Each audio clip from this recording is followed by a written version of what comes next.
Hello, everybody. It's George from Ireland. So welcome back to the channel once more. Anyway, so I'm going to analyze what happened in the wee hours of this morning, which is a Russian tanker was hit by the Ukrainians in the Kerch Strait. They managed to hit the engine room of the tanker, which is probably the best place to hit it, as in to immobilize it, to get the fuel tank and blow it sky high. So a precision strike from them. I don't know if they were aiming at the fuel tank instead. This was incidentally a chemical tanker. It was not an oil tanker. The Kerch Strait is the narrow stretch of water. If Crimea is here and then mainland Russia is there, it's just in between my two middle fingers. And there's the Kerch Strait bridge across it. I remember the first truck that was driven across that, I think in 2018, was by President Putin himself. It cost an awful lot of money. They're very proud of this. I think it's a real feat of engineering. So it links illegally occupied Crimea to Russia. There's a road bridge and there's a rail bridge. And the road bridge certainly was closed for about 3 hours to traffic. They're very worried about this. Some tugboats went out to assist the ship. I don't know if it actually was immobilized or not. So it shows the Ukrainians are willing to hit civilian vessels. Up until now, they've not struck merchant ships. So this is escalatory, of course. They also point out that the Russians have been hitting civilian assets since day one of this war. Bombing schools and clinics and hospitals and things like that, and electricity infrastructure. Now, admittedly, you might say hitting electricity infrastructure is permissible in war because a lot of the trains run on electricity. Therefore, you can take the Ukrainian military off the railways, and a lot of their troops and munitions travel by rail. But it also deprives civilians of electricity and therefore heating. So there's a blurred line between what's military and what's civilian. It needed some defuzzification. This is definitely civilian. And I suppose the strategy here is to wreck the Russian economy, which is already suffering significantly. I was reading this morning about how their military budget is more or less doubled this year. It's going to be something like 90 billion US dollars. By way of comparison, the United Kingdom is about 60 billion US dollars. Now, admittedly, Russia has doubled the population and is at war. The Russian salaries are much, much lower. Their equipment's much cheaper. So it shows what the cost of the war is. They're just having to produce loads of ammunition. The Ukrainians might say, well, why wouldn't you do it? We're going to hit civilian targets if you did it. You've done it far, far more. We're not wantonly killing civilians or anything like that. Now, Russian sources published all this, but you can get into big trouble up to 15 years in jail for publishing anything about the so-called special military operation in the Russian Federation if it doesn't come from official Russian military sources. So why would they say it if it weren't true? I don't see any reason to doubt it. It appears to be that these unmanned vessels, these sea drones, as it were, they carried out this attack again. It's the Kerch Strait. There's the town of Kerch, the extreme eastern tip of Crimea, and it's close to Russia's Taman Peninsula. So there was some sort of explosion. So the tanker was called the Sig tank. It's already under American sanctions of having delivered jet fuel to Bashar al-Assad's genocidal regime in Syria. What else? Nobody was killed apparently. Some of the crew, the 11 crew, were injured by broken glass. Of course, this is mostly coming from TASS now and the Marine Rescue Coordination Center. I don't know how true that is, but the ship didn't sink.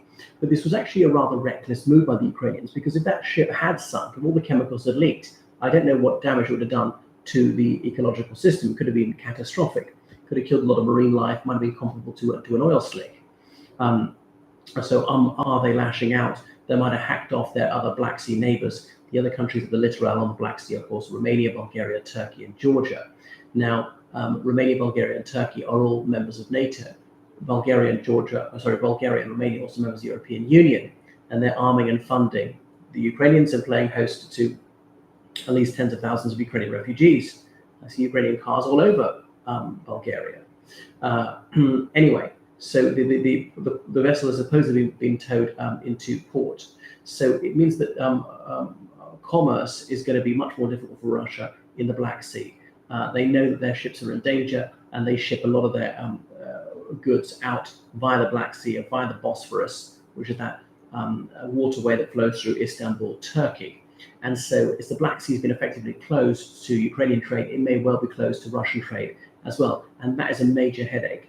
Is Ukraine going to go so far as to try and stop oil tankers sailing out of Novorossiysk, because that would deprive Russia of a lot of money. The trouble is it would drive up oil prices and gas prices.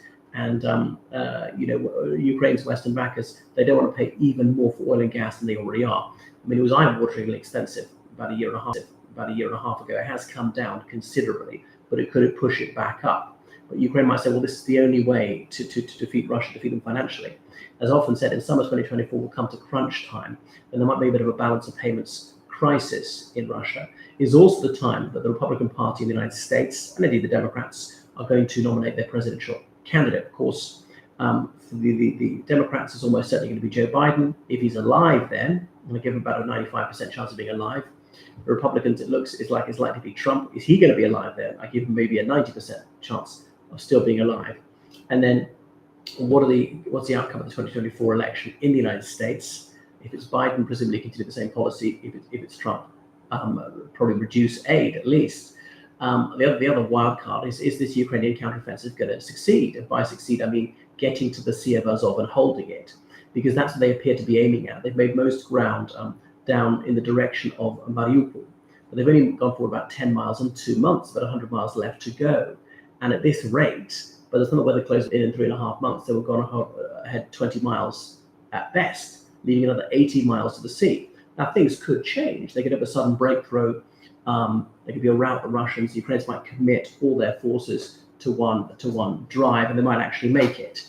But if they make it to Azov, do they manage to hold on, not get pushed out by the Russians?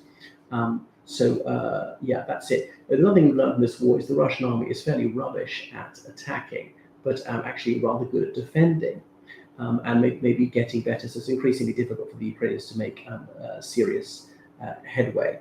And they're also attacking the Bakhmut direction, gone forward about 10 miles. So people managed expectations that this counteroffensive is going to be bloody. It's not going to be easy or quick, and indeed it isn't.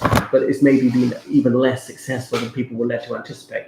Nevertheless, it is true they have gained ground. Their casualties have not been horrific. They've inflicted significant casualties on the Russians. So I'm sure this won't be the last attack on a Russian civilian vessel in the Black Sea or the Sea of Azov by the Ukrainians. Now, no doubt Moscow will fulminate that this is outrageous, an act of terrorism, piracy on the high seas, and be all very sanctimonious about it. But they're obviously extremely hypocritical. But it is true that Ukraine has deliberately attacked a civilian vessel, although in a full-scale war that's not uncommon. Is it lawful? I would guess that it is. I'm not a lawyer, certainly not an expert in international law. It's been practiced by both sides in most wars, and often they haven't complained about it and said that all's fair in love and war. Well, thank you so much for watching my channel. So make sure you subscribe on Patreon, donate on PayPal, georgecallan79@gmail.com, because I urgently need donations to keep this channel going. Thank you for your time and viewing. All right, goodbye, everyone.